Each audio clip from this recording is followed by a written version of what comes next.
Today we'll be taking a look at the Masters of the Universe Origins Wave 2 lineup of figures. We have Orco, Scareglow, Man-E-Faces, and Trapjaw.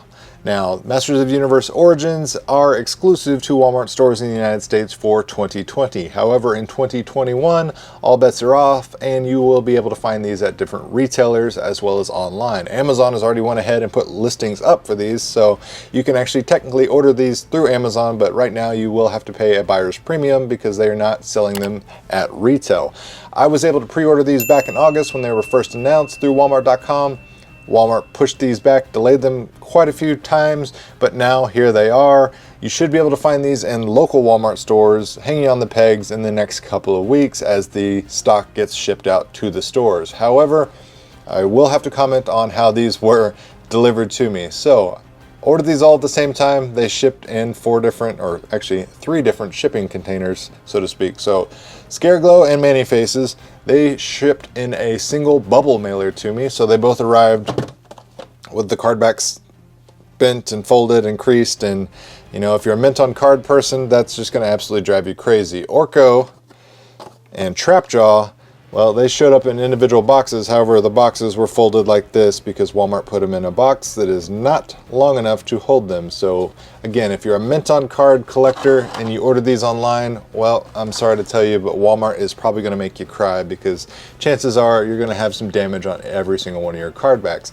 Speaking of the card backs, just like the original Wave 1 figures, we've got the vintage lava burst looking card back. Nice callback to the original. Of course, we have the Masters of the Universe logo, and then up top in the left-hand corner, we've got the new for 20, as well as the modern posing for retro play callouts that'll help distinguish this for anybody that's untrained and might mistake these for whatever reason with the actual vintage figures. Around back, we've got action features shown on the left-hand side of the card. Then we also have some really impressive comic art up on top of the card, showing some really cool illustrations of each character doing some actions, as well as a brief description of the character in the top left-hand corner. And of course, we have our cross-sell for He-Man and Skeletor from Wave 1, and then shots of our Wave 2 figures again. So, very cool stuff. Let's go ahead and get them out of their plastic prisons and inspect these figures up close. Alright, starting things off with Man-E-Faces. Now, all of these Wave 2 figures do come with a comic book. We've got Double Trouble here. This is the same comic book across the entire line, so all 4 figures get this exact same issue of Double Trouble. Nice little read. Wave 1 came with a different comic. It was Beast Barrage, but again, just like Wave 2 here, all of Wave 1 figures had the exact same comic, so there's only 2 comics out there. Doesn't matter how many figures you're purchasing, you're going to get one of the other currently right now. But nice little read and nice little nod to the original mini comics that we got with the figures. But Man-E-Faces stands right at about 6 inches tall, so these are the 5.5-inch figures. However, just because they have that added articulation and the ability to stand a little bit more straight up with a less bent knee pose, they are slightly taller than the original vintage figures. But here we are. We've got Man-E-Faces with his human face there. Nice detail work there.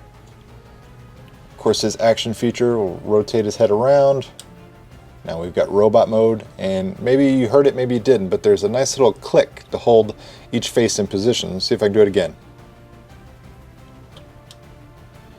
So that is a nice change over the vintage figure, because the vintage figure was always kind of stuck in a halfway position when you were playing with it, because after a while it just got so loose. But we got his robot face there. And last but not least, we have his monster face. Different face sculpts all around over the vintage, because again, the Origins line is not meant to be a direct duplication or reissue of the vintage figures, but actually, a modern twist on the vintage figures with added articulation and slightly different sculpting. Speaking of articulation, we got his shoulders, they raise out, rotate all the way around. He's got a bend at the elbow, single bend, rotation of the forearm, wrist, 360 swivel, as well as a hinge. Not only does his face rotate, we can actually rotate his head left and right. spin it all the way around if you want. Very cool, very nice addition to Man-E-Faces, because that was one thing the vintage figure was always lacking. Sure, you could spin his face around, but you could never turn his head, so he was always stuck in that awkward position. 360 swivel of the waist. Leg's going to kick that far forward. It's going to kick that far backwards. Then you'll also be able to spread the legs quite a ways because of those ball joints. And then we've got a single knee bend. We have a boot cut, so 360 swivel down there, and we can rotate his foot forward and backwards. Slight side to side, but it's actually being blocked by, you know, the sculpt of his boot there, so you're not really going to get any rocking motion. We do have our standard peg holes at the heels of the feet, but overall, it's a good looking Man-E-Faces figure. We got some new sculpting details over the original figure. So the original figure had a much different little chest tube piece here. You can swap and interchange these parts with the Wave 1 and the Wave 2 figures. So if you want to rip his arms off, put them on a different figure. Same thing with the hands and the feet, although the feet would look really weird because you'd be essentially taking off half his leg there. But you can interchange these parts with the other Origins line figures. As far as accessories, he comes with one. He's got his blaster pistol here, which is slightly more scaled down than what we originally had as the vintage toy. Bright orange here. As far as, speaking of bright orange, I'm not sure if this will be able to be picked up under the studio lights, but his skin tone is it's definitely not a normal flesh color. He is a very bright, vibrant, neon looking, you know, with these blue and these pinks and lavender colors. His skin reminds me of sherbet ice cream. I mean, it's just got an interesting little orange tint to it. Obviously, it's not as bright orange as his pistol here.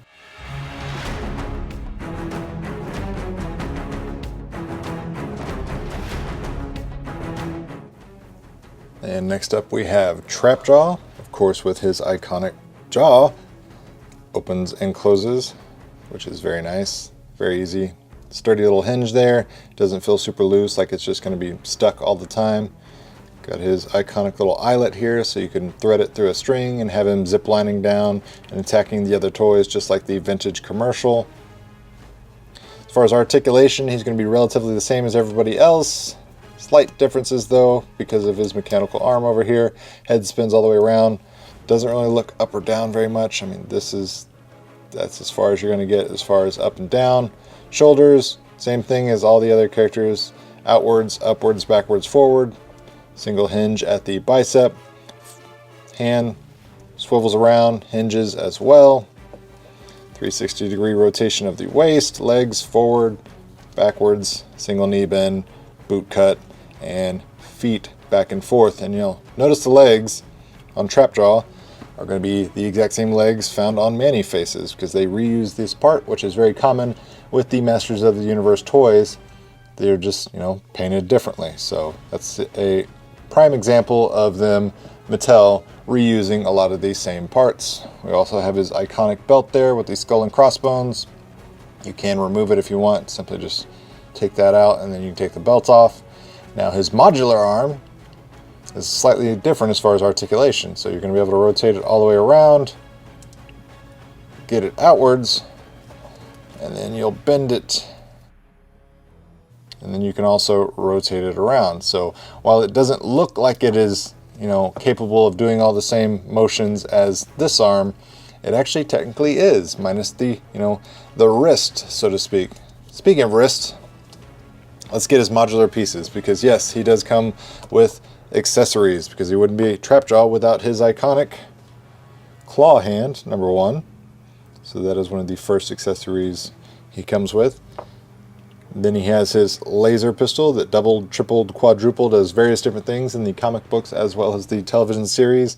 It was like a shrink ray, it was a freeze ray, it was a laser cannon, and it was whatever the writers wanted it to be. So we get that. And then lastly, of course, his iconic hook hand, which is probably what he was wearing the most in the Filmation series more than anything, was his hook hand.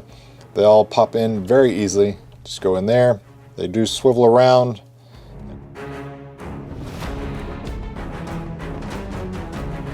We have everybody's favorite magician, Orco, and as you can clearly tell, he is a very short figure because, you know, he doesn't have any legs or anything. So he measures at about 3.5 inches tall, just sitting on his skirt there. Nice little sculpting details. This is a much more television show accurate looking figure. The original vintage toy had a cool little action feature, but as far as his face and everything, he just never really looked the part like this one does.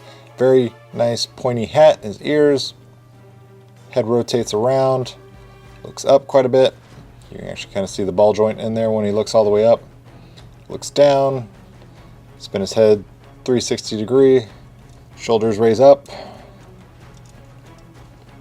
elbow bend, rotation, same thing, rotation. So articulation across the board with the Origins line is going to be pretty much the same for all the figures. Obviously he doesn't have any legs, so his articulation down there is not going to exist. However, he does come with some great little accessories to raise him up with everybody else. So first, let's examine the base stand he comes with. Translucent purple with some glitter, nice little explosion, little cloud effect there, raised edges and everything. Nothing underneath, hollow. And then it comes with this figure stand. So you're going to shove it into the base there, snaps in place, and you have this peg. Orco's on the peg hole, and then voila, now he is raised up and he is much taller. At his highest point, let's see, he is again right at about that 6-inch mark. So taller than the 5.5 inch that these are billed at, but that is obviously, you know, changed depending on how you move him around. So you can spin him 360 on that, as well as bend this backwards, forwards. You can have him sitting super low, and this is well balanced as far as the base. I can have him, you know, tipped far back there.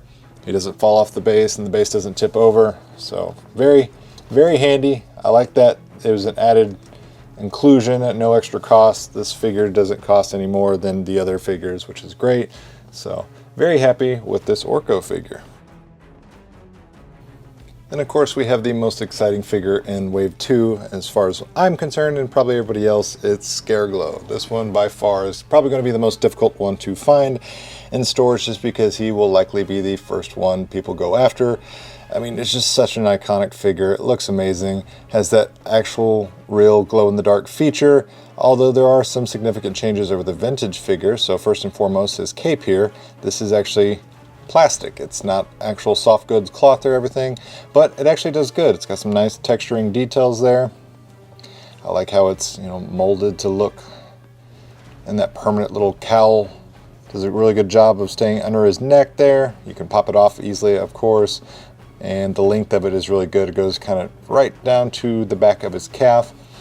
But overall, I mean, just look at him. What's not to love about Scareglow? Got the red dots of the eyes, nice line work in the crack of his skull, the bone-like black line detailing.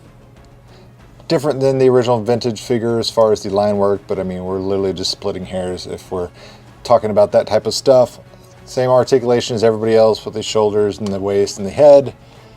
Head is on a ball joint. It does feel a little bit loose, not too crazy, but he can look up minimally, look down decent amount, and then side to side, and of course spin it all the way around 360 style. Got his monster feet, of course, boot cut. You can actually rock his feet side to side, swivel them around. We don't have anything blocking the lower ankle like we did with Man-E-Faces and Trapjaw. And of course, as always, we have the peg holes in the heels of the feet. He is, just like the rest of the figures, right at about 6 inches, so he's a little taller than that 5.5 inch figure line. He does come with his accessory here, and this thing is very, very neon colored. This thing almost looks like it glows in the dark by itself. It is such a vibrant, bright neon green. It's a very tall spear too, sitting at, you know, 5.5 inches, almost 6 inches itself. So very, very cool accessory. But of course, you know, the best part about Scareglow is the fact that he actually glows in the dark. And I was very impressed with the glow feature, how well it worked and how long it lasted. I put this guy in front of the sun for about an hour, sitting on my windowsill, and then I charged him up, so to speak.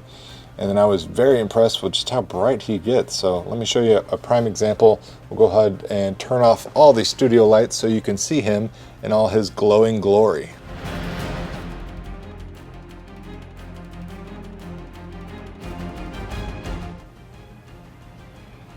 At the end of the day, I'm very happy with how these turned out. I think Mattel did an excellent job with the Masters of the Universe Origins line.